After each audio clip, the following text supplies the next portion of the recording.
Já parou para pensar se um nome pudesse ser mais do que só uma palavra? E se ele funcionasse como um documento legal? Tipo uma procuração com um poder assim ilimitado? É sobre isso que a gente vai falar hoje. Vamos mergulhar na doutrina de Kenneth E. Hagin, que ensina exatamente isso sobre o nome de Jesus. Uma ideia que pode transformar o jeito que um fiel entende o que é oração e autoridade. Olha só que interessante. Essa pergunta, feita por um advogado ao escritor E.W. Kenyon, é o que dá o pontapé inicial para tudo. Ela acaba juntando dois mundos que parecem não ter nada a ver, o direito e a fé. Essa ideia de que Jesus teria nos dado uma procuração é a grande metáfora que a gente vai desenvendar aqui.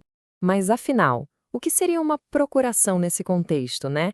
Segundo esse ensinamento, não é só sobre saber repetir um nome. É ter o direito legal, a autoridade mesmo, para agir como um representante oficial de Jesus aqui na Terra. No fim das contas, é basicamente uma transferência de poder. Ok, mas de onde viria um poder tão grande assim? Pois é, a doutrina de Hagin defende que essa autoridade toda não surgiu do nada, não. Ela foi, na verdade, conquistada, forjada, através de eventos muito específicos que são a base de tudo isso. Essa autoridade toda se sustenta em três pilares, três razões fundamentais. O nome de Jesus teria poder, primeiro, por herança, segundo, por doação e terceiro, por conquista. Vamos entender a lógica por trás de cada um desses pontos.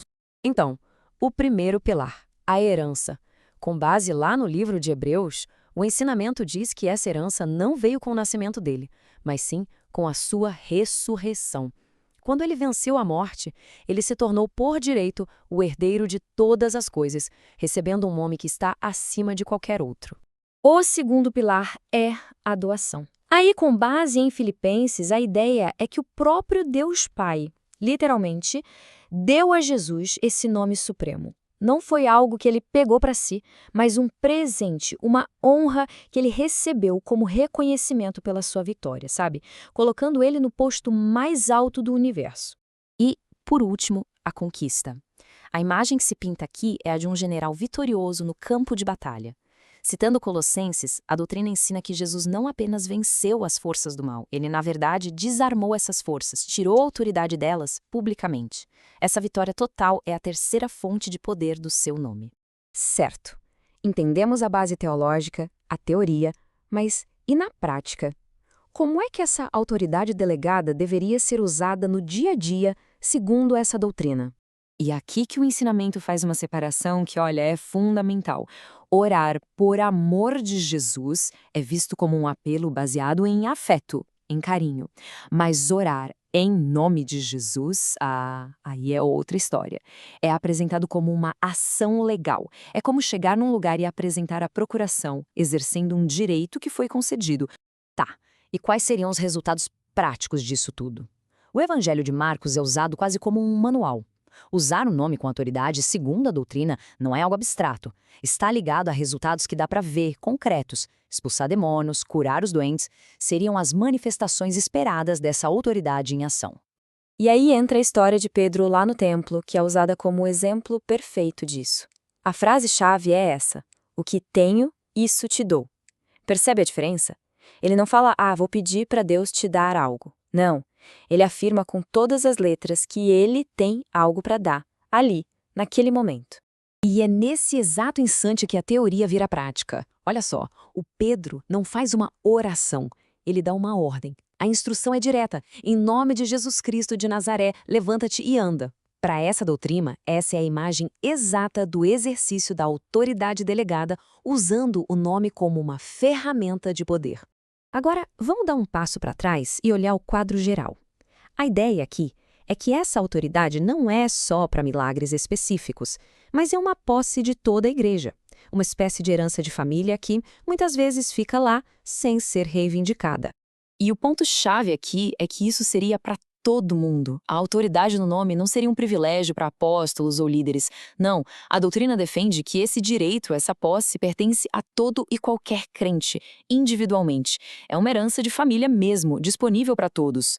Para deixar isso bem claro, Hagin conta uma analogia incrível, que ele pegou de Charles Spurgeon. É a história de uma senhora idosa que vivia na miséria, passando fome, e não fazia a menor ideia de que aquele documento que ela mantinha imoldado na parede era, na verdade, uma herança gigantesca que dava a ela uma casa e muito dinheiro. Essa analogia, ela encaixa perfeitamente no argumento central. Então, por que esse poder todo não seria mais evidente? Segundo o ensinamento, a resposta é simples: ignorância. Assim como aquela senhora, muitos fiéis teriam uma riqueza espiritual enorme nas mãos, mas vivem na pobreza por não saberem disso ou por não saberem como acessar. Bom, se a autoridade é uma herança, isso leva a gente a uma última questão. Qual é a responsabilidade de quem recebe? Porque, de acordo com essa doutrina, a coisa não é automática, não. Não é só ter a herança, é preciso fazer algo com ela. Então a pergunta que fica é: o que a pessoa que crê precisa fazer para essa autoridade funcionar de verdade? E a resposta é bem direta. Não é simplesmente repetir uma frase como se fosse mágica. A eficácia dependeria de duas chaves. Primeiro, um conhecimento que vai além do intelectual. Uma revelação espiritual profunda do que aquele nome realmente significa. E segundo, ter a fé para agir com base nesse entendimento. Para fechar com chave de ouro, Izzy W. Kenyon usa uma última metáfora, a do cheque assinado em branco. É como se os recursos do céu estivessem todos lá, disponíveis, mas a responsabilidade de ir lá, preencher o valor e usar o cheque, essa é toda do fiel. E isso tudo nos deixa com uma reflexão final, para pensar mesmo. Se essa doutrina estiver certa e um nome puder de fato carregar toda a autoridade de uma pessoa, a questão não é se o poder existe. A verdadeira pergunta é: o que significa de verdade entender e ter a coragem de usar esse nome?